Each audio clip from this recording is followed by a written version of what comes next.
বড় হয়েছে, তো আমি এই তো চারাগুলো আর পরোটা দিয়ে এখন চা দিয়ে খেয়ে নেব।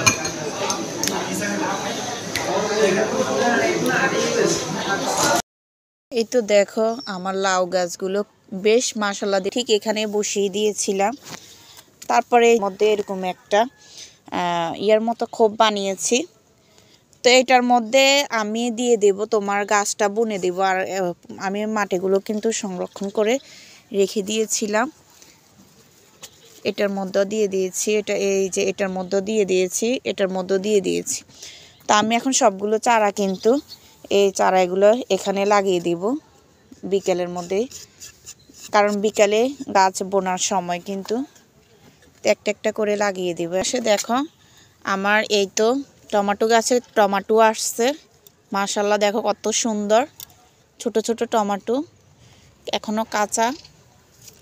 আর ধুন্দুল গাছে কিন্তু ধুন্দুল আসছে, দেখো এই যে দেখানো যাচ্ছে না, নতুন গাছে ধুন্দুল, এই তো কত সুন্দর তাই না।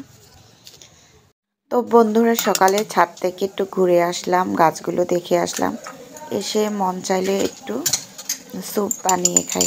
তারপরে এই তো দেখো একটা ডিম নিয়ে নিয়েছি, আর ডিমটাকে ভালো করে ফেটিয়ে নিচ্ছি কাঁটা চামচের সাহায্যে। তোমরা চাইলে হ্যান্ড উইক্স দিয়ে করতে পারো।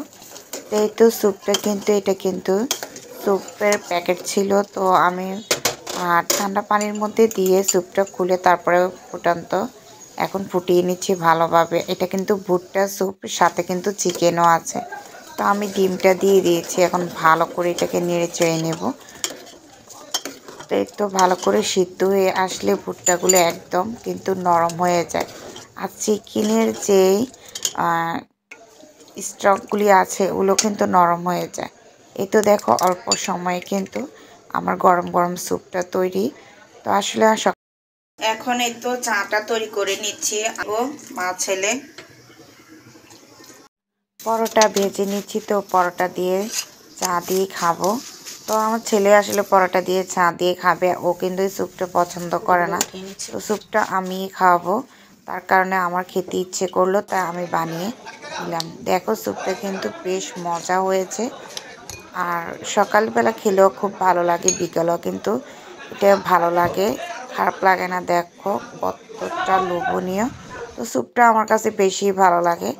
দেখো ডিমগুলো একদম সুন্দর, এই স্যুপটা খেতে কিন্তু বেশ অসাধারণ লাগে। তো আমি একটু নিয়ে নিয়েছি আর খেয়ে নিয়েছি। তো তোমরা সবাই ভালো থেকো বন্ধুরা, সুস্থ থেকো। এই তো আপু খাচ্ছি সকাল সকাল। তোমরা কে কী দিয়ে নাস্তা করছো অবশ্যই বলবে।